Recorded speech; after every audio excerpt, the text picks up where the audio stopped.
المرسلين أما بعد فأعوذ بالله من الشيطان الرجيم بسم الله الرحمن الرحيم وما أرسلناك إلا شاهدا ومبشرا ونذيرا صدق الله العظيم وصدق رسوله النبي الكريم.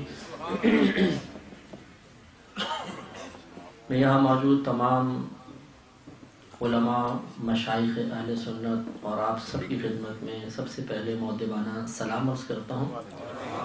السلام علیکم ورحمۃ اللہ وبرکاتہ ومغفرتہ. قبلہ ہزاروی صاحب ماشاءاللہ بہت ہی پرجوش بیان فرمایا. صحیح بات ہے، مجھے تو بیان کرنا بھی نہیں آتا. میں تو صرف چند کلمات انشاءاللہ آپ کی خدمت میں عرض کروں گا.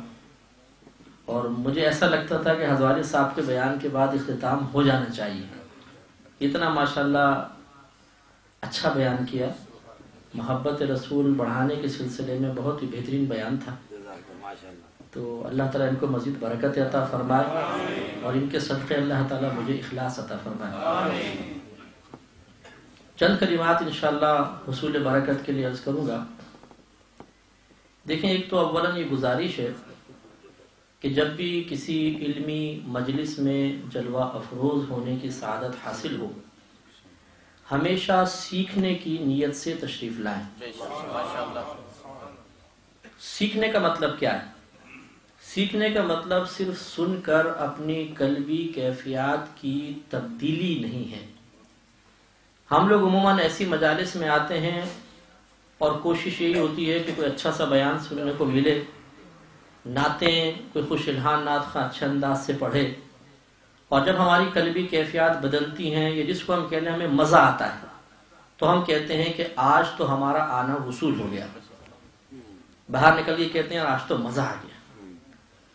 اور اگر خدا نہ خواستہ ہمارا قلب کسی کے انداز تقریر کو پسند نہ کرے، کوئی مشہور نامور نعت خواں نہ ہو، تو یہ جملے بھی سماع خراشی کا سبب بن جاتے ہیں. یار آج تو مزہ نہیں آیا. یعنی حضور کی محفل میں آنے کے بعد مزہ نہیں آیا، تو اس کا مطلب ہے کہ وہ شخص مزے کے لیے آیا تھا، درجات کی بلندی کے لیے نہیں آیا. تو ہمارا مقصد فقط اپنی قلبی کیفیات کی تبدیلی نہیں ہونا چاہیے. دیکھیں، جیسے حضرت صاحب نے آخر میں فرمایا کہ علماء کا وجود، اور حضرت صاحب نے بھی ارشاد فرمایا یہ اللہ کی بہت بڑی نعمت ہے. تو ہمیں سیکھنا اس انداز سے چاہیے کہ جو کوئی علمی بات بیان ہو اسے سنیں، سننے کے بعد کان سے سنیں، دل میں اتر جائے اور اسے پھر محفوظ رکھیں. چاہے اگر آپ کا حافظہ اچھا ہے تو حافظے میں، ورنہ اگر آپ کسی علمی محفل میں بیٹھے ہیں اور قلم ڈائری لے آئیں تو کوئی حرج نہیں ہے، اس کو لکھ لیں. یا اگر تھوڑا سا اچھا حافظہ ہے، آپ گھر جا کے اس کو لکھ ضرور لیں. پھر اس کو 2 دفعہ 3 دفعہ 4 بار پڑھ کر کوشش کریں کہ آپ اسے بیان بھی کر سکیں.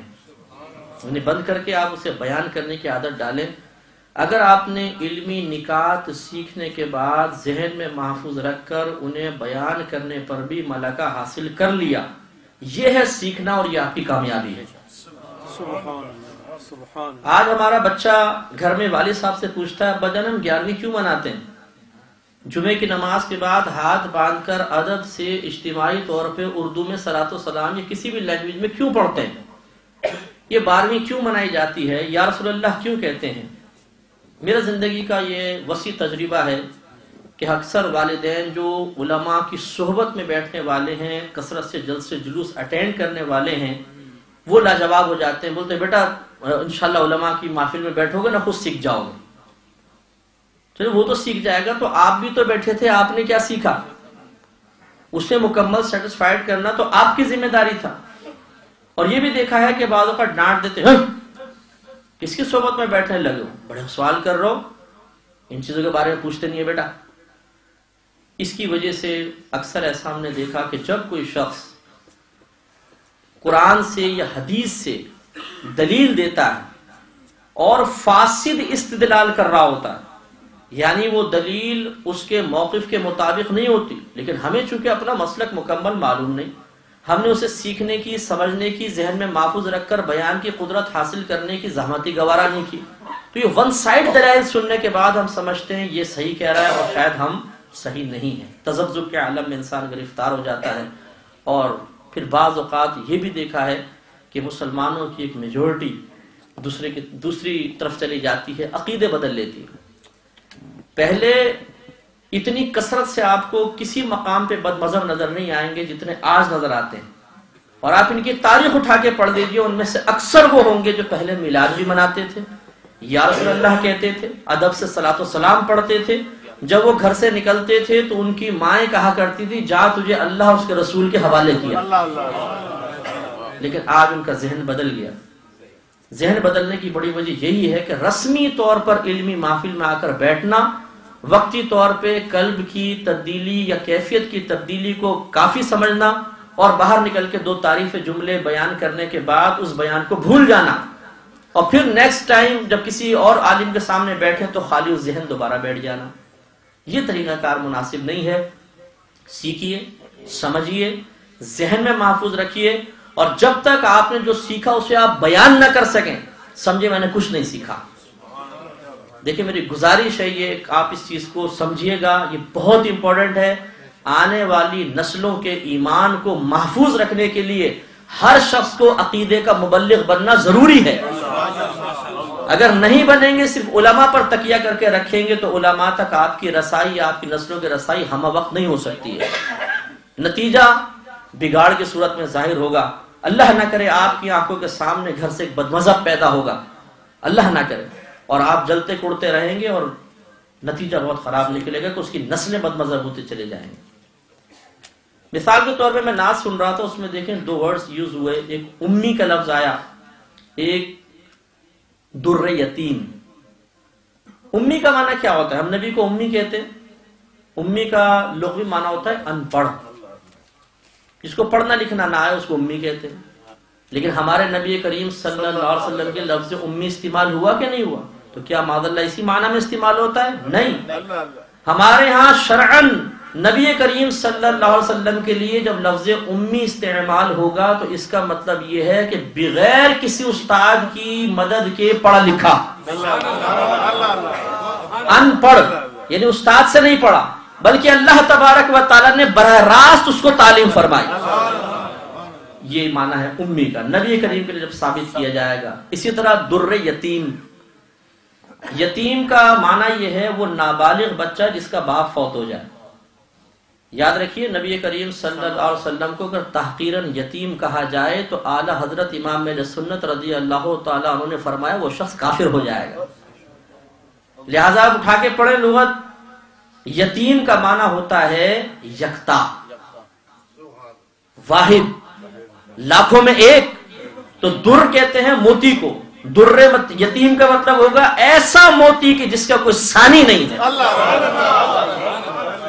تو در یتیم کا مطلب ہرگز یہ نہیں کہ وہ ہم کہتے ہیں جی یتیم موتی، ان کے والد صاحب بچپن میں فوت ہو گئے تھے اس لیے نبی کریم کو شاید یتیم کہہ رہے ہیں. نہیں، ہم اس معنی کے اعتبار سے کہتے ہیں. تو یہ سیکھنے سے آئے گا.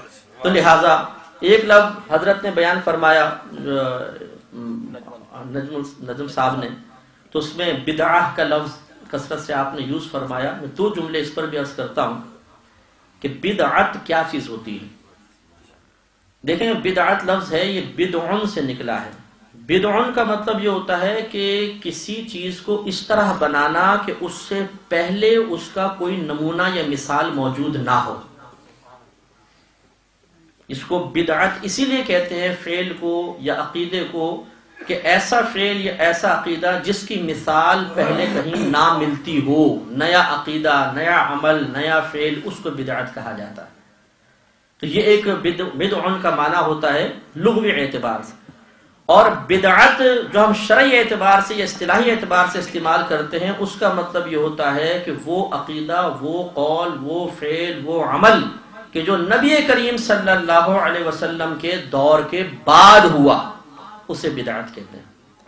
جیسے کہ حضرت عمر فاروق رضی اللہ تعالی عنہ نے جب تراویح کی باقاعدہ جماعت قائم فرمائی تو آپ دیر سے تشریف لائے، دیکھا کہ جماعت ہو رہی تھی تو آپ کی زبان اقدس سے جملہ نکلا کہ نعمت البدعۃ ھذہ، یہ کیا ہی اچھی بدعت ہے. معلوم ہوا کہ ہر بدعت بری بھی نہیں ہے. تو نبی کریم کے دور کے بعد چونکہ شروع ہوا اس کو بدعت قرار دیا۔ اسی طرح سیدہ عائشہ صدیقہ رضی اللہ تعالیٰ عنہ کا فرمان ہے کہ نبی کریم صلی اللہ علیہ وسلم کے بعد جو سب سے پہلی بدعت لوگوں میں ظاہر ہوئی وہ ان کا پیٹ بھر کر کھانا ہے، اس کو بدعت قرار دیا۔ گویا کہ نبی کریم کے دور کے بعد جو کچھ شروع ہوگا اس کو بدعت کہا جائے گا۔ عمر فاروق رضی اللہ تعالیٰ عنہ کے قول سے ہی اشارہ مل گیا کہ ہر بدعت بری نہیں ہوتی۔ جو نیا قول، نیا فعل، نیا عمل، نیا عقیدہ قرآن و حدیث کے خلاف ہوگا وہ برا، اور جو قرآن و حدیث کے خلاف نہ ہو وہ برا نہیں ہوتا، اس کو بدعت حسنہ کہتے ہیں۔ یہ جو ہم میلاد مناتے ہیں، بعض لوگ اس کو بدعت یوں قرار دیتے ہیں کہ آپ یہ بتائیے جس طریقے سے آپ یہ منا رہے ہیں، نعت خوانی اجتماعی طور پہ ہو رہی ہے، بیانات ہو رہے ہیں، مسجدیں سج رہی ہیں، جھنڈیاں لگائی جا رہی ہیں، جلوس نکالے جا رہے ہیں، کیا اس طرح نبی کریم نے کیا تھا؟ کیا ایسا صحابہ کرام نے کیا تھا؟ جواب ہوتا ہے کہ نہیں۔ تو جب انہوں نے نہیں کیا تو آپ کیوں کر رہے ہیں؟ لہٰذا یہ بدعت ہوا۔ تو یہ ایک صریح دھوکہ ہے جس کو آپ کو سمجھنا ہوگا، اور اس چیز کو آپ ذہن میں محفوظ رکھیں۔ پہلی بات تو یہ کہ بدعت وہ چیز ہے کہ جو نبی کریم کے دور کے بعد پیدا ہوئی، یا لغوی معنی کے اعتبار سے ایسی چیز جس کے پہلے کوئی مثال اور نمونہ موجود نہ ہو۔ جبکہ ہم جو میلاد مصطفیٰ صلی اللہ علیہ وسلم منا رہے ہیں یہ کسی جہت سے بدعت ہو ہی نہیں سکتی ہے۔ وجہ اس کی کیا ہے؟ وجہ یہ ہے کہ دیکھیے جتنی ہم میلاد کے اندر چیزیں کرتے ہیں، ہم ایک مجموعے کو میلاد کہتے ہیں، مثلا نعت خوانی کرنا، نظم میں یا نثر میں نبی کریم صلی اللہ علیہ وسلم کے فضائل، آپ کے کمالات کا بیان کرنا، آپ کے مناقب بیان کرنا، پیدائش کے واقعات بیان کرنا، جلوس نکالنا اور جھنڈیاں وغیرہ لگانا، لنگر وغیرہ تقسیم کرنا، ان تمام کے مجموعے کو میلاد کہتے ہیں۔ یہ ہم میلاد منا رہے ہیں۔ تو میں اکثر یہ عرض کرتا ہوں کہ پہلے کہ آپ میرے کوشچنز کا جواب دیں کہ بتائیے نمک کھانا جائز ہے کہ نہیں؟ مرچیں، گوشت، چاول، پیاز، ٹماٹر، گرم مسالہ جائز؟ جب ان کو ملا کے بریانی بنا لو تو ناجائز ہو جائے گا؟ جائز رہے گا۔ اسی طریقے سے ہم یہ بات یقیناً تسلیم کرتے ہیں کہ جس طرح اجتماعی اعتبار سے ان افعال کو ہم آج کر رہے ہیں، ایسے اجتماعی طور پہ نبی کریم کے دور میں نہیں تھا، لیکن ان میں سے جس بھی چیز کو اٹھا کر دیکھ لیں گے اس کی مثال آپ کو سرکار کے دور کیا اس سے پہلے بھی آپ کو مل جائے گا۔ جیسا ہزاری صاحب فرما رہے تھے نا کہ ازل سے ہی نبی کریم کی میلاد بیان ہو رہی ہے، آپ کی آمد کے تذکرے ہو رہے ہیں، بالکل صحیح بات۔ اس لیے کہ کلام اللہ کی صفت ہے، جیسے اللہ کی ذات قدیم ہے اس کا کلام بھی قدیم ہے، اور اس کا کلام نبی کریم صلی اللہ علیہ وسلم کی مدح و ثنا اور آمد کے کلمات پر مشتمل ہے، لہذا کہا جا سکتا ہے کہ نبی کریم کا میلاد ازل سے ہی بیان ہو رہا ہے۔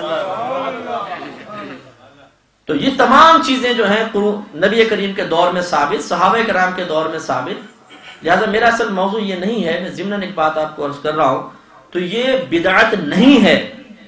اور یہ بھی یاد رکھیے گا کہ یہ اعتراض ہی غلط ہے کہ کیا نبی کریم نے کیا تھا، کیا صحابہ کرام نے کیا تھا، اگر نہیں کیا تو آپ کیوں کرتے؟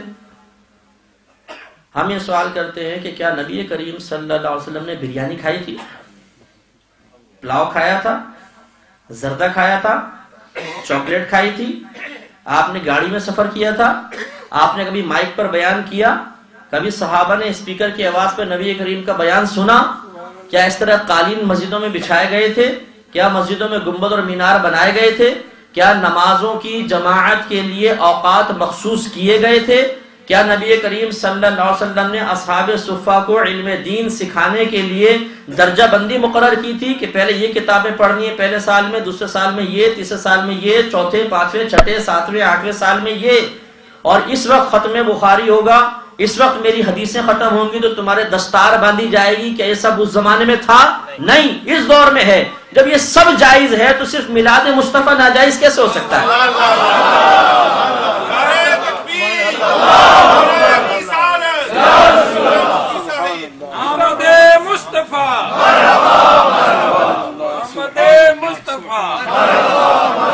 اور کسی نے بڑی پیاری بات کہی کہ اگر آپ یہ کہتے ہیں کہ کیا اس دور میں سب کچھ تھا، نہیں، اگر نہیں تھا تو پھر آپ کیسے جائز؟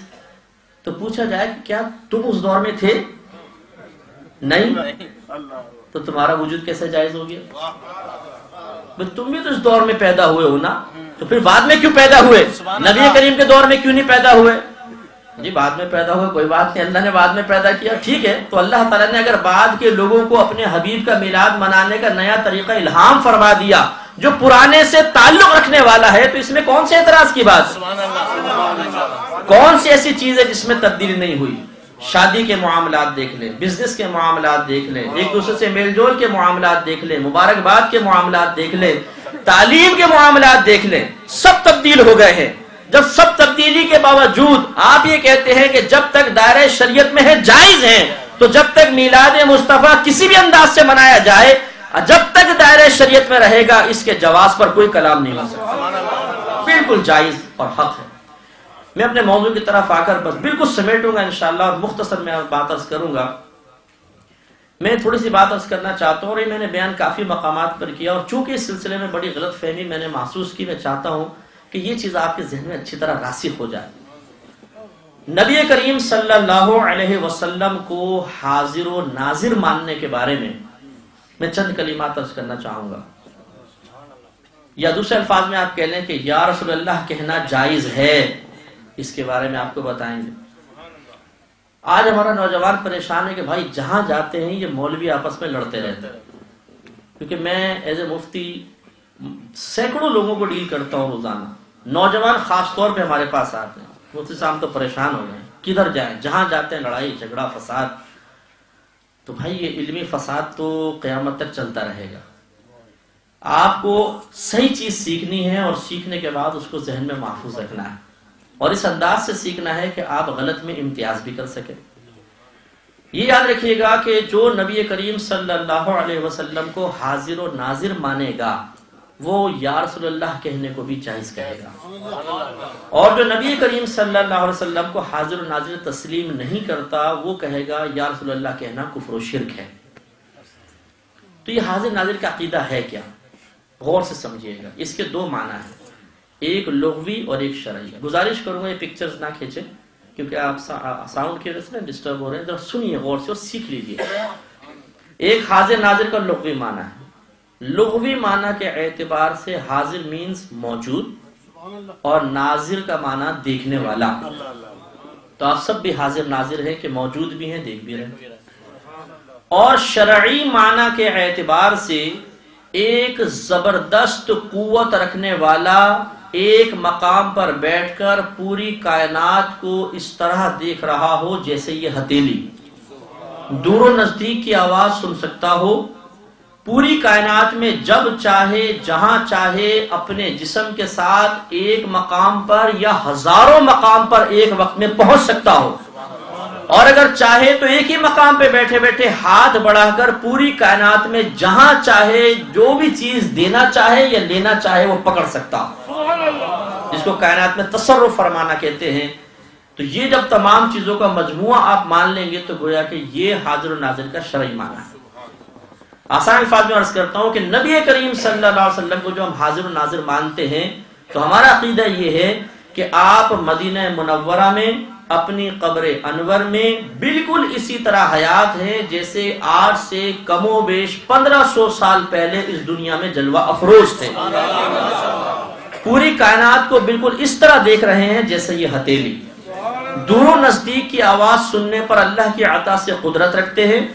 آپ چاہیں تو اپنے جسم کے ساتھ پوری کائنات میں جہاں جانا چاہیں جا سکتے ہیں، بلکہ ایک وقت میں ہزارہ مقامات پر ایک ہی وقت میں پہنچ سکتے ہیں، اور اگر آپ چاہیں تو مدینہ منورہ میں بیٹھے بیٹھے پوری کائنات سے جہاں سے چاہیں کوئی چیز اٹھانا چاہیں اٹھا سکتے ہیں، اور عطا فرمانا چاہیں تو فرما سکتے ہیں۔ یہ ہے حاضر ناظر کا معنی۔ اب حاضر ناظر میں یا رسول اللہ میں ربط کیا ہوا؟ ربط یہ ہے کہ حاضر ناظر کے معنی سے آپ نے اندازہ کیا کہ ہمارا دعویٰ یہ ہے کہ نبی کریم مدینہ منورہ میں بیٹھ کر دور و نزدیک کی آوازیں سماعت فرما رہے ہیں، لہٰذا ہم کہتے ہیں کہ یہاں سے ندا یا رسول اللہ کرنا بھی جائز، اس لیے کہ ہم یہاں سے پکاریں وہاں وہ سنیں، کانے لالے کرامت پہ لاکھوں سلام۔ اور جو یا رسول اللہ کو کفر و شرک کہتا ہے وہ کہتا ہے میں نبی کریم کے لیے حاضر ناظر کا معنی نہیں مانتا۔ جب نہیں مانے گا تو نبی کریم کے دور سے سننے کو بھی وہ کہتا ہے آپ نہیں سن سکتے. جب نہیں سن سکتے تو وہ کہتا ہے کہ جب آپ یہ دعویٰ کریں گے کہ نبی دور سے سن رہے ہیں، حالانکہ وہ نہیں سن سکتے، بلکہ دور سے سننا تو اللہ تعالیٰ کا خاصہ ہے. جیسے پاکستان سے کوئی آپ کو پکارے، آپ سنیں گے؟ نہیں. لیکن اللہ سنے گا؟ بالکل سنے گا. تو کہتے ہیں یہ طاقت بشری سے باہر ہے کہ کوئی اتنے ہزاروں میل دور کی آواز اپنے کان سے سن لے. لہٰذا یہ اللہ کا خاصہ ہوا کہ اللہ تعالیٰ دور سے سن سکتا ہے. اور جو صفت اللہ کے لیے خاص ہے اگر آپ مخلوق کے لیے مانیں گے تو شرک ہو جائے گا. لہٰذا نبی کو دور سے پکارنا کفر و شرک ہے. نتیجہ نکلا کہ یا رسول اللہ کہنا کفر و شرک ہے. سمجھ گئے آپ بات کی اختلاف کیا ہے؟ اس سے پہلے کہ میں اس کی وضاحت کروں ایک بات اور عرض کروں گا. آپ نے لغوی معنی سنا، حاضر معنی موجود، ناظر معنی دیکھنے والا. اور شرعی اعتبار سے ایک مقام پر موجود شخص ایک مقام پر بیٹھ کر پوری کائنات کو ایسا دیکھ رہا ہو جیسے یہ ہتھیلی، اور دیگر معنی جس میں اضافہ. یاد رکھیں اللہ تعالیٰ کو لغوی معنی کے اعتبار سے حاضر و ناظر کہنا جائز، کیونکہ اللہ تعالیٰ موجود بھی ہے اور دیکھنے والا بھی ہے. لیکن اگر حاضر ناظر کا شرعی معنی اللہ کے لیے ثابت کریں گے تو کفر ہو جائے گا. وجہ کیا ہے کہ اسی پہلی شق یہ ہے کہ ایک مقام پر بیٹھ کر پوری کائنات کو اس طرح دیکھنا جیسے یہ ہتھیلی، اور اللہ تبارک و تعالیٰ کے لیے کوئی ایک مقام ثابت کرنا کفر ہے. کیونکہ جو مقام اور جگہ میں ہوگا وہ جسمانیت ضرور رکھے گا، اور جسم کی تعریف یہ ہے کہ جو لمبائی چوڑائی گہرائی میں تقسیم کو قبول کرے. تو پھر اللہ تعالیٰ کا جسم رکھنا اور اس کا قابل تقسیم ہونا بھی لازم آئے گا. حالانکہ یہ دونوں عوارض دیگر مخلوقات ہو سکتے ہیں، عوارض مخلوقات ہو سکتے ہیں، یہ خالق کے عوارضات نہیں ہیں. اس لیے کہ قرآن میں اعلان ہو گیا لیسا کمثلہ شیء، اللہ تعالیٰ کی مثل کوئی شے نہیں. تو اللہ کی مثل کوئی شے نہیں ہے تو ہماری جسمانیت تو اللہ کی جسمانیت نہیں ہو سکتی. ہم ایک جگہ میں ہو سکتے ہیں تو اللہ تعالیٰ ایک جگہ میں نہیں ہو سکتا. اسی لیے جاء الحق میں حکیم الامت احمد یار خان نعیمی صاحب رحمت اللہ علیہ نے لکھا کہ اللہ تعالیٰ کو حاضر و ناظر ماننا بے دینی ہے. کس معنی کے اعتبار سے؟ شرعی معنی کے اعتبار سے. اس معنی کے اعتبار سے جس کو جاہلوں نے بعض نے کہا کہ دیکھو یہ رسول کو حاضر ناظر مانتے ہیں اور اللہ کو حاضر ناظر کہیں تو بے دینی ہو گئی. تو بھائی پہلے لغوی اور شرعی معنی تو سمجھو. وہ ایک عالم کا قلم چل رہا ہے، کسی جاہل کا تو نہیں ہے. تو حکیم الامت نے لکھا شرعی معنی کے اعتبار سے اللہ تعالیٰ کو حاضر و ناظر کہنا بے دینی ہوگا. بس تھوڑی تھوڑی باتیں میں اسی پر عرض کروں گا، ٹائم کی قلت میرے پیش نظر ہے. پہلی بات کہ ہمارا دعویٰ یہ ہے، اچھا چلے پہلے وہ بعد میں کرتا ہوں، تھوڑے سے دو تین اعتراض اور اس کے جوابات. پہلا اعتراض تو یہ کہ یا تو اسے کہا جاتا ہے جو زندہ ہو. آپ نبی کریم کو یا کہہ رہے ہیں، معاذ اللہ وہ لوگ تو الٹے سیدھے الفاظ بھی کہتے ہیں نا نبی کریم کے لیے. جو وفات پا گیا اس کو یا کے ساتھ ندا کرنا یہ کیسے جائز ہو سکتا ہے؟ ہمارا جواب یہ ہے کہ پہلی بات تو یہ کہ جو وفات پا گیا اسے بھی یا کے ساتھ ندا کرنا خود ہمارے نبی سے ثابت ہے. سرکار جب قبرستان تشریف لے جاتے تھے تو کیا فرماتے تھے؟ السلام علیکم یا اہل القبور، اے قبر والو تم پر سلامتی نازل ہو. تو جب یا اہل القبور کہنا جائز تو یا رسول اللہ کہنا کیسے ناجائز ہو جائے گا؟ دوسرا یہ کہ یاد رکھیں ہم یہ مانتے ہی نہیں کہ ہمارے نبی کریم صلی اللہ علیہ وسلم معاذ اللہ مردہ ہیں، بلکہ ہمارے نبی کریم صلی اللہ علیہ وسلم اپنی قبر انور میں زندہ ہیں. اعلیٰ حضرت فرماتے ہیں تو زندہ ہے واللہ، تو زندہ ہے واللہ، میری چشم عالم سے چھپ جانے والا. اور یاد رکھیں عقیدے کی بنیاد خالی جوش عقیدت پر نہیں ہوتی ہے، عقیدے کی بنیاد ایک دلیل کے اوپر ہوتی ہے. اس کی کیا دلیل ہے ہمارے پاس؟ خود نبی کریم صلی اللہ علیہ وسلم نے ارشاد فرمایا. ابن ماجہ کی روایت ہے، ضعیف ہے، لیکن ابو داؤد کی روایت سند صحیح کے ساتھ ہے. لہذا نبی کریم صلی اللہ علیہ وسلم نے صحابہ کرام سے فرمایا کہ اے صحابہ تمہارا پڑھا ہوا درود ہماری بارگاہ میں پیش کیا جاتا ہے. اسی رسول اللہ صلی اللہ علیہ وسلم و بعد الموت، اور آپ کی وفات فرما جانے کے بعد فرمایا و بعد الموت، ہاں ہمارے مر جانے کے بعد بھی تمہارا درود ہم پر پیش کیا جائے گا. کیوں؟ فرمایا ان اللہ حرم علی الارض ان تاکل اجساد الانبیاء، اس لیے کہ بے شک اللہ تبارک و تعالی نے نبیوں کا جسم زمین پر کھانا حرام فرما دیا ہے. فنبی اللہ حی یرزق، بس اللہ کا نبی زندہ ہے اسے رزق دیا جاتا ہے. کون کہہ رہا ہے؟ ہمارے نبی فرما رہے ہیں. مانے یا نہ مانے؟ اللہ بولے مانے یا نہ مانے؟ ماننا تو پڑے گا. نبی نے فرمایا فنبی اللہ حی، اللہ کا نبی زندہ ہے، یرزق، اسے رزق دیا جاتا ہے. نہ مانے تو نبی کے کلام کو نہ ماننا لازم آئے گا، ایمان کی فکر کرنی پڑے گی. ماننا تو پڑے گا سرکار زندہ ہے. تو لہٰذا جب زندہ ہیں تو ہم زندہ کو ندا کر رہے ہیں، معاذ اللہ کوئی مٹی کے ڈھیر کو تو نہیں کر رہے ہیں. ہو سکتا ہے کسی کا نبی جس نے اس کو نبی مانا وہ مٹی کا ڈھیر بن گیا ہو، لیکن جس کو ہم مانتے ہیں وہ قبر میں زندہ ہے.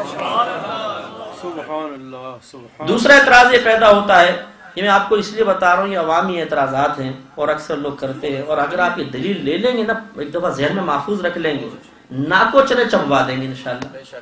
سامنے والا آپ پہ غالب آ ہی نہیں سکتا. ایک ضمن میں بات عرض کرتا ہوں، ایک جگہ بیان کر کے نکلا تو ایک اسلامیات کا ٹیچر تھا، وہ مل گیا رستے میں.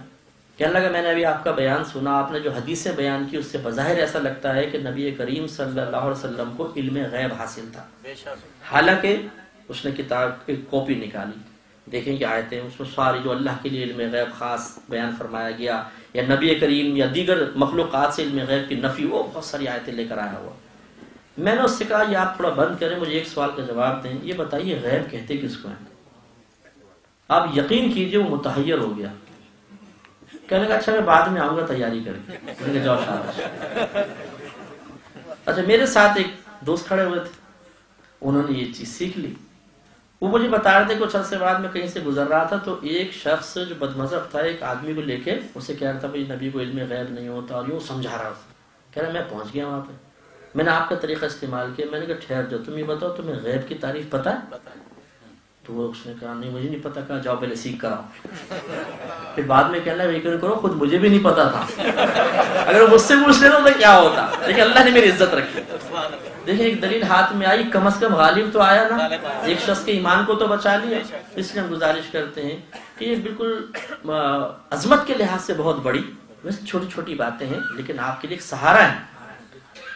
اعتراض یہ ہے کہ یا کے ساتھ ندا تو اسے دی جاتی جو سامنے موجود ہو، حالانکہ آپ نے خود بیان کیا کہ نبی کریم صلی اللہ علیہ وسلم ہزاروں میل دور مدینہ منورہ میں ہیں، تو آپ یہ عجیب بات کر رہے ہیں، یا کے ساتھ آپ ندا کر رہے ہیں. اس کا جواب یہ ہے کہ اگر اس نے نحو کی ابتدائی کتاب بھی پڑھی ہوتی عربی لغت کی تو کبھی یہ جہالت کا مظاہرہ نہ کرتا. کلام عرب میں 5 الفاظ ہیں جو سامنے والے کی توجہ کو اپنی جانب مبذول کرنے کے لیے استعمال کیے جاتے ہیں. آیا، حیا، اے، ا اور یا. مثلا آواز دیتے ہیں حیا عبداللہ، آیا عبداللہ، یوں آواز دیں گے. تو اس میں سے آیا اور حیا جو ہے یہ دور کو شخص ہوتا ہے اس کو پکارنے کے لیے ہے. اے اور آ یہ قریب شخص کو پکارنے کے لیے ہے، اور یا قریب اور بعید دونوں کے لیے استعمال ہوتا ہے. لہذا یہ غلط اعتراض ہے کہ جو سامنے موجود اس کو یا کہہ سکتے ہیں، دور والے کو نہیں. لغت اٹھا کے پڑھیے، لغت بتاتی ہے عرب لوگ اس یا کو دونوں کے لیے استعمال کرتے ہیں. تیسرا اعتراض، جیسے میں نے مثال دی، پاکستان سے کوئی آپ کو پکارے آپ سن سکتے ہیں؟ نہیں. اللہ تعالیٰ سن سکتا ہے؟ ہاں. معلوم ہوا دور سے سننا اللہ کا خاصہ ہوا، بشر کا نہیں. اب بتائیے نبی کریم صلی اللہ علیہ وسلم بشر ہیں کہ نہیں؟ تو کہتے ہیں ہاں بشر تو ہے. آپ لباس بشریت میں تشریف لائے، اگرچہ ہم اصل کے اعتبار سے آپ کو نور تسلیم کرتے ہیں. ہمارے نبی کی اصل نور ہے، وہ لباس بشریت میں دنیا میں تشریف لائے، لیکن بشر تو تسلیم کرتے ہیں. تو وہ کہتا ہے، معترض یہ کہتا ہے معلوم یہ ہوا کہ جو صفت اللہ کے ساتھ خاص ہے آپ اسے رسول کے لیے ثابت کریں گے تو یہ کفر و شرک ہو جائے گا. ہم اس کا جواب دیتے ہیں، ذرا غور سے سنیے گا. ہم جواب یہ دیتے ہیں کہ اللہ تبارک و تعالی تو دور کی آواز سنتا ہی نہیں ہے. یہ میں نہیں کہہ رہا ہوں، میرے آقا نعمت معلم اہل سنت مجدد دین و ملت پروانہ شمع رسالت عظیم البرکت عظیم المرتبت الشاہ احمد رضا خان علیہ رحمت الرحمان نے فتاوی رضویہ میں بیان فرمائی. آپ نے فرمایا اللہ تبارک و تعالیٰ تو دور کی آواز سنتا ہی نہیں، اس لیے کہ پہلے وہ چیز ثابت کرو جس سے اللہ دور ہے. وَإِذَا سَأَلَكَ عِبَادِي عَنِّي فَإِنِّي قَرِيبٌ. اے حبیب جب یہ آپ سے آپ کے رب کے بارے میں سوال کریں تو انہیں بتاؤ کہ فَإِنِّي قَرِيبٌ، بے شک میں تو بہت قریب ہوں. معلوم یہ ہوا کہ اللہ تبارک و تعالیٰ دور کی آواز نہیں سنتا. دور کی آواز سننا تو ہمارے نبی کا خاصہ ہے، ہمارے نبی سن سکتے ہیں. اللہ تعالیٰ تو قریب کی آواز سنتا ہے. اور دوسری بات، ہمارا اعتقاد و اعتماد نبی کے سننے پر نہیں، اللہ کی قدرت پر ہے۔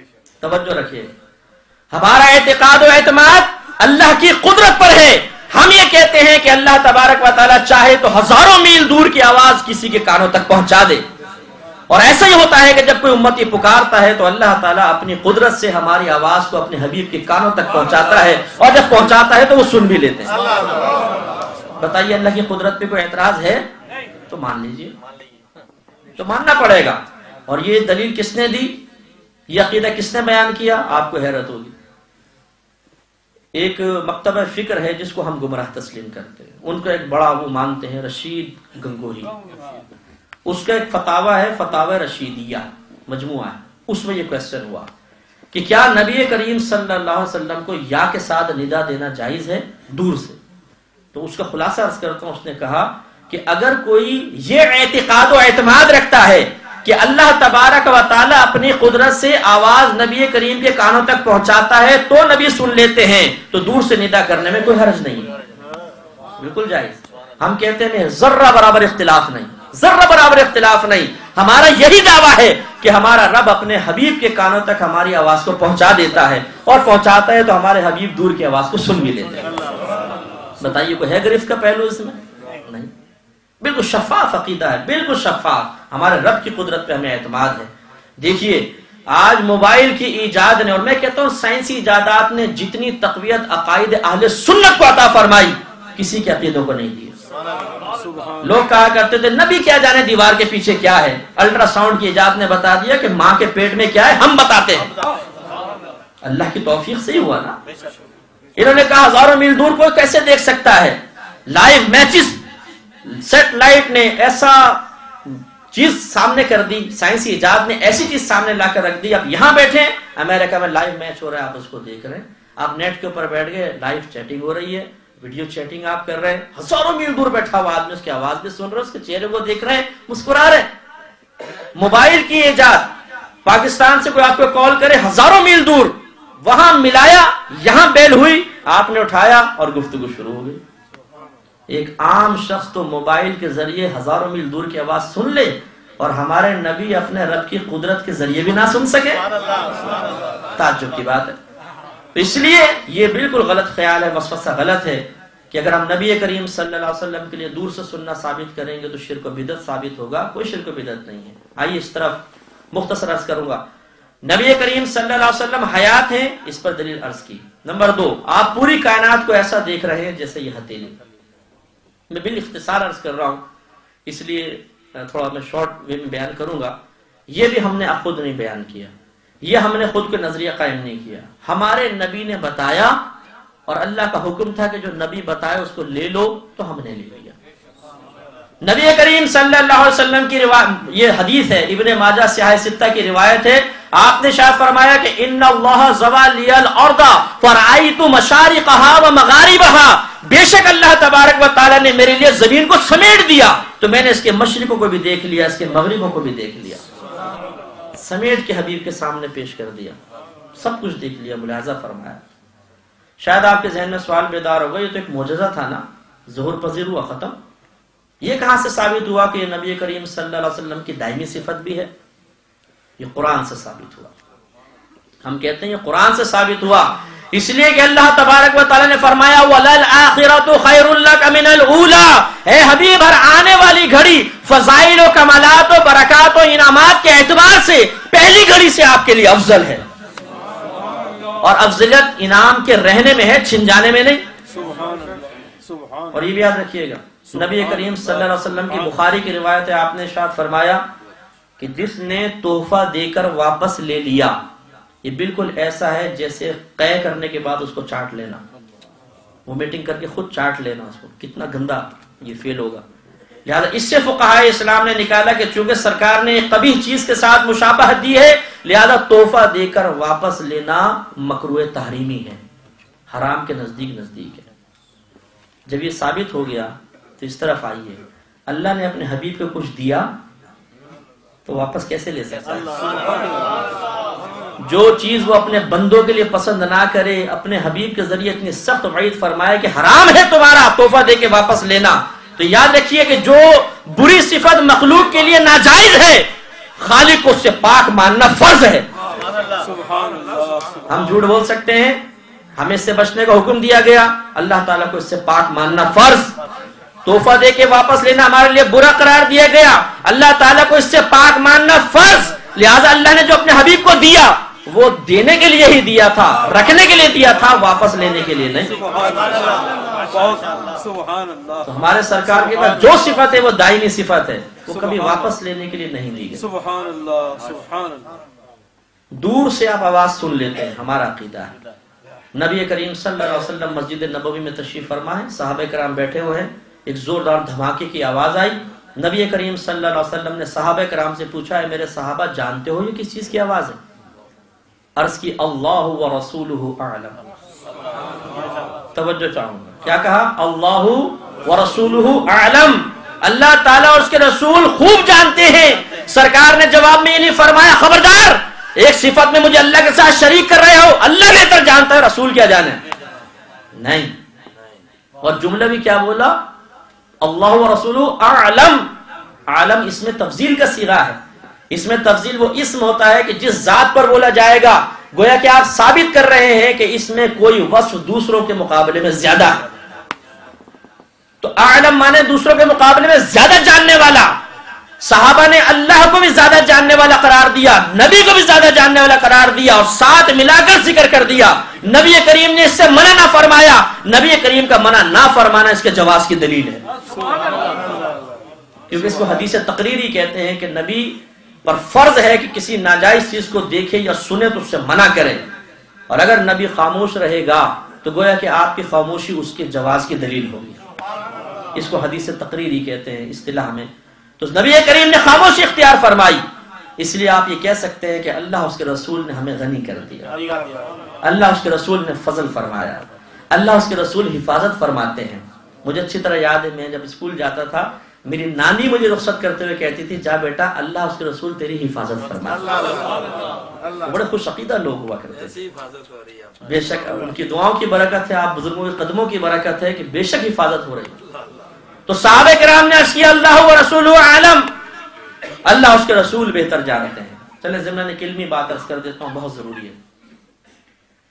وصف علم میں صحابہ نے اللہ تعالی رسول کا ساتھ ذکر کیا۔ کوشچن بیدار ہوتا ہے کہ یہ شرک کیوں نہیں ثابت ہوا؟ علم اللہ کے لیے بھی ثابت کیا ایک وصف، اور وہی رسول کے لیے بھی ثابت کیا، تو شرک کیوں نہیں ہے؟ اس کا جواب یہ ہے، پہلے میں آپ سے پوچھتا ہوں، دیکھیں آپ دیکھتے ہیں، دیکھنا ایک وصف ہے، اللہ تعالیٰ دیکھتا ہے، آپ کہیں گے جی ہاں، تو جو وصف آپ نے اللہ کے لیے ثابت کیا وہ اپنے لیے بھی کر لیا، آپ کافر و مشرک ہو گئے۔ بولے ہوئے کہ نہیں ہوئے؟ ارے لا ولا ولا ہوئے نہیں ہوئے، بات کرنے آؤ گئے اللہ، آپ کہیں گے نہیں ہوئے، اور میں پوچھوں گا کیوں نہیں ہوئے؟ ہاں اب آپ سوچیں گے یار کیوں نہیں ہوئے؟ وجہ یہ ہے کہ یہاں 4 فرق، اگر ان 4 فرقوں کو ملحوظ رکھا جائے تو کفر و شرک ثابت نہیں ہوتا۔ وہ کیا ہے؟ اللہ کا دیکھنا قدیم ہمیشہ سے، ہمارا غیر قدیم۔ اللہ کا ذاتی یعنی اسے کسی نے نہیں دیا، ہمارا عطائی، اللہ کا عطا کردہ۔ اس کا لامحدود، ہمارا محدود۔ اس کا غیر فانی، ہمارے دیکھنے پہ فنا ممکن۔ جب یہ 4 فرق ہو گئے تو کفر و شرک ہمارا۔ پر یہی 4 فرق نبی اور اللہ کے لیے کوئی صفت ثابت کرنے میں ملحوظ رکھے جاتے ہیں۔ اللہ تعالیٰ کا علم قدیم، نبی کا غیر قدیم۔ اللہ کا ذاتی، نبی کا عطائی۔ اللہ کا لامحدود، نبی کا محدود۔ اللہ کا غیر فانی، نبی کے علم پر فنا ممکن لیکن کبھی واقع نہیں ہوگی۔ توجہ رکھیے گا، اللہ کے نبی کے علم پر فنا ممکن لیکن واقع کبھی نہیں ہوگا۔ ایک چیز ممکن ہے لیکن ضروری نہیں کہ وقوع پذیر بھی ہو۔ لیکن یہ ہو سکتا ہے میں یہ مائک اٹھا کے بھائی کے سر پہ مار دوں، پاسبل ہے، میں بھی ہو سکتا ہے، لیکن کیا میں جرأت کروں گا؟ نہیں۔ ایک چیز ممکن ہے، وقوع پذیر نہیں ہو رہی، اور یہ بھی ہو سکتا ہے کہ حنیف بھائی کو جوش چڑھ جائے اور یہ مائک اٹھا کے میرے سر پہ مار دیں۔ بھائی ممکن تو ہے، ہلکا سا مائک اٹھا کے مار سکتے ہیں، لیکن کیا ماریں گے؟ نہیں۔ تو ضروری نہیں ہے کہ کوئی چیز ممکن ہو تو واقع بھی ہو جائے، لہذا نبی کے علم پر فنا کا وقوع ممکن تو مانا جائے گا تاکہ علم الہی میں اور علم نبی میں فرق ہو جائے، لیکن ہم کہیں گے اللہ نے خود فرمایا وَلَلْآخِرَةُ خَيْرٌ لَكَ مِنَ الْأُولَىٰ، اے حبیب ہر آنے والی گھڑی آپ کے لیے پچھلی گھڑی سے افضل ہے، لہذا علم کبھی چھینے گا نہیں۔ یہ چار فرق ملحوظ رکھیے۔ صحابہ نے عرض کیا اللہ و رسول عالم، سرکار مدینہ صلی اللہ علیہ وسلم نے ارشاد فرمایا یہ ایک چٹان کی آواز تھی جو آج سے 70 سال پہلے 70 ایئرز پہلے جہنم میں گرائی گئی تھی، یہ آج اس کی تہ میں پہنچی ہے، تم نے اس کی آواز سنی۔ جہنم کی گہرائی میں ایک چٹان، چھوٹا کنکر نہیں، چٹان کتنی رفتار سے گری ہوگی، اور 70 سال تک سطح زمین پر بیٹھ کر نہ صرف اللہ کا نبی سن رہا ہے بلکہ آپ کے قدموں کی برکت سے صحابہ کرام بھی سن رہے ہیں۔ اور اللہ نے فرمایا وَلَلْآخِرَةُ خَيْرٌ لَكَ مِنَ الْأُولَىٰ، اے حبیب آنے والی گھڑی آپ کے لیے پہلے سے افضل۔ تو جو آج سے 70 سال پہلے سطح زمین پر بیٹھ کر، آج سے کم و بیش 1500 سال پہلے سطح زمین پر بیٹھ کر جہنم کی گہرائی میں 70 سال تک گرنے والی چٹان کی آواز سن رہا ہے، اگر اس کے بارے میں عقیدہ رکھا جائے کہ ہم یہاں سے پکاریں وہاں وہ سنیں، کانے لالے کرامت پہ لاکھوں سلام، تو کون سے تعجب کی بات ہے۔ اور ہمارا تو عقیدہ یہ ہے کہ خدا کی قسم ہمارے نبی نہ صرف آواز سن رہے ہیں بلکہ ہمارے دلوں میں موجود خطرات پر بھی آگاہ ہیں۔ سرکار نماز پڑھاتے تھے، بعض لوگوں نے رکوع میں تھوڑی سی کوتاہی کی، یہ حدیث ہے مدارج النبوت میں شیخ عبداللہ محدث دہلوی رحمۃ اللہ نے نقل فرمائی کہ نبی کریم صلی اللہ علیہ وسلم جیسے آگے دیکھتے تھے ایسے پیچھے بھی دیکھتے تھے۔ سرکار نے ارشاد فرمایا کہ رکوع سجود صحیح کیا کرو، اور پھر ارشاد فرمایا واللہ لا یخفی علی خشوعکم ولا رکوعکم، خدا کی قسم نہ مجھ پر تمہارا خشوع و خضوع مخفی ہے اور نہ تمہارے رکوع و سجود پوشیدہ ہے۔ خشوع و خضوع ایک قلبی کیفیت کا نام ہے، حضور قلب کے ساتھ نماز پڑھنا، خوف خدا رکھ کر نماز پڑھنا، اس کو خشوع و خضوع کہا جاتا ہے، عاجزی، ذلت، انکساری کے ساتھ نماز ادا کرنا، اور یہ قلب کی کیفیت ہے۔ نبی کریم بقسم فرما رہے ہیں کہ تمہارے قلب کا خشوع و خضوع مجھ پر مخفی نہیں ہے۔ نبی کریم صلی اللہ علیہ وسلم چاہے تو ایک وقت میں ہزارہ مقامات پہ پہنچ سکتے ہیں۔ قبر میں سوال ہوتا ہے، تیسرا سوال ما كنت تقول في حق هذا الرجل، تو اس شخص کے بارے میں کیا کہا کرتا تھا؟ علماء ارشاد فرماتے ہیں لفظ حاذا استعمال ہو رہا ہے، حاذا الرجل۔ حاذا اس میں اشارہ ہے جو کسی قریب کی چیز کے لیے اشارہ کرنے کے لیے استعمال کیا جاتا ہے، اور وضع کے اعتبار سے اس کی وضع ہوئی ہے محسوس مبصر کے لیے۔ محسوس اسے کہتے ہیں جس کو آپ ٹٹول کر محسوس کر سکیں، اس کا احساس کر سکیں۔ ویسے تو حواس خمسہ ہیں، 5 حواس ہیں، لیکن یہاں احساس سے مراد چھو کر محسوس کر لینا، اور مبصر اسے کہتے ہیں جس کو آپ آنکھوں سے دیکھ بھی رہے ہوں۔ اب حاذا نے کیا کمال کیا ہے اس مقام پہ، اور نبی کریم کے استعمال نے کیا کمال کیا ہے کہ نبی کریم صلی اللہ علیہ وسلم قبر میں بالکل قریب ہیں، امتی چاہے تو ٹچ بھی کر لے اور آپ کو ملاحظہ بھی کر رہا ہو، اور ایک وقت میں دنیا میں سینکڑوں لوگ مرتے ہیں اور نبی کریم سب کی قبر انور میں تشریف لاتے ہیں، باعث الہی تشریف لاتے ہیں اور کرم فرماتے ہیں۔ تو اس لیے ہم نے عقیدہ رکھا کہ نبی کریم صلی اللہ علیہ وسلم ایک وقت میں چاہیں پوری کائنات میں جہاں چاہیں ہزارہ مقامات پہ جا سکتے ہیں۔ اس کے بعد آخری چیز، نبی کریم صلی اللہ علیہ وسلم چاہیں تو ہاتھ بڑھا کر جہاں سے کوئی چیز اٹھانا چاہیں اٹھا سکتے ہیں، چاہے تو کوئی چیز دینا چاہیں دے سکتے ہیں۔ اس کے لیے ابو داؤد کی روایت، سیاہ ستہ کی اور بھی کئی مستند کتابوں میں یہ روایت موجود۔ سورج گرہن کے سرکار نماز پڑھا رہے ہیں، نماز پڑھاتے پڑھاتے آپ نے آسمان کی طرف دیکھا، ہاتھ اٹھایا پھر نیچے کر لیا۔ نماز ختم ہوئی، صحابہ کرام علیہم رضوان نے پوچھا یا رسول اللہ صلی اللہ علیہ وسلم آج آپ نے نماز میں ایک ایسی ادا فرمائی کہ ایسی ادا آج سے پہلے نہیں دیکھی۔ آپ سے پوچھتا ہوں ذرا دل پر ہاتھ رکھ کے جواب دیجئے گا کہ اگر کوئی شخص اپنی کتاب میں یہ لکھ دے کہ نماز میں نبی کا خیال لانا معاذ اللہ اپنے گدھے اور بیل کے خیال میں ڈوب جانے سے بدتر ہے، کیا ایسا شخص مومن ہو سکتا ہے؟ نہیں۔ میں آپ کے والد کے بارے میں کہہ رہا ہوں، آپ کے والد کا نماز میں خیال لانا گدھے اور بیل کے خیال میں ڈوب جانے سے بدتر ہے۔ آپ کو اذیت ہوئی، تکلیف ہوئی، برا محسوس ہوا نا، یار مفتی صاحب ٹھیک ہے نماز میں بغیر خیال نہ لیں لیکن گدھے اور بیل کے ساتھ ملا رہے ہیں آپ، یہ مناسب نہیں۔ اور اس نے جرأت یہ کی کہ نبی کو ملایا. اور جب سوال ہوا کہ ایسا کیوں کیا گیا تو جواب کیا ہے؟ ہم نے اس لیے ایسا لکھا کہ اگر گدھے اور بیل کا خیال نماز میں آئے گا تو بغیر تعظیم کے آئے گا، اور نبی کا خیال دل میں لاؤ گے تو تعظیم کے ساتھ آئے گا. نماز میں اللہ کی تعظیم مقصود، جب اور آپ کیا کر رہے ہیں؟ نبی کی تعظیم. تو جس نماز میں اللہ کی تعظیم ہونی چاہیے اس میں نبی کی تعظیم آ جائے گی تو یہ شرک تعظیم ثابت ہو جائے گا. تعظیم کا شرک یعنی اللہ کی تعظیم کے ساتھ ساتھ نبی کی بھی تعظیم. آپ غور کیجئے.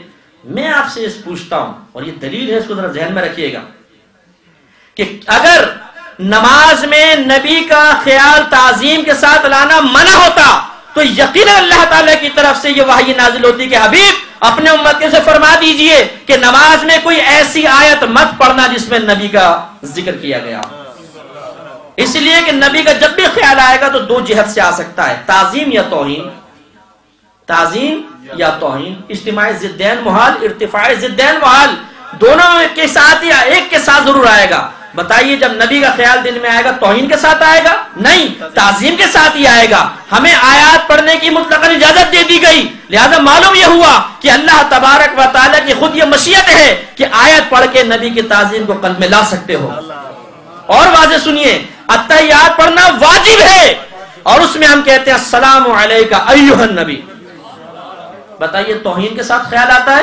نہیں، تعظیم کے ساتھ. اور یہ لفظ کہنا واجب ہے کہ نہیں ہے؟ معلوم یہ ہوا مشیت و ارادہ الہی یہ ہے کہ نماز میں اللہ کی تعظیم کے ساتھ ساتھ اس کے حبیب کی تعظیم بھی لائی جائے. تو پھر یہ کفر و شرک کیسے ہو سکتی ہے؟ جو چیز ارادہ الہی ہو، جو مشیت الہی ہو، اسے کفر و شرک کہنے والا اپنا ایمان بچا سکتا ہے؟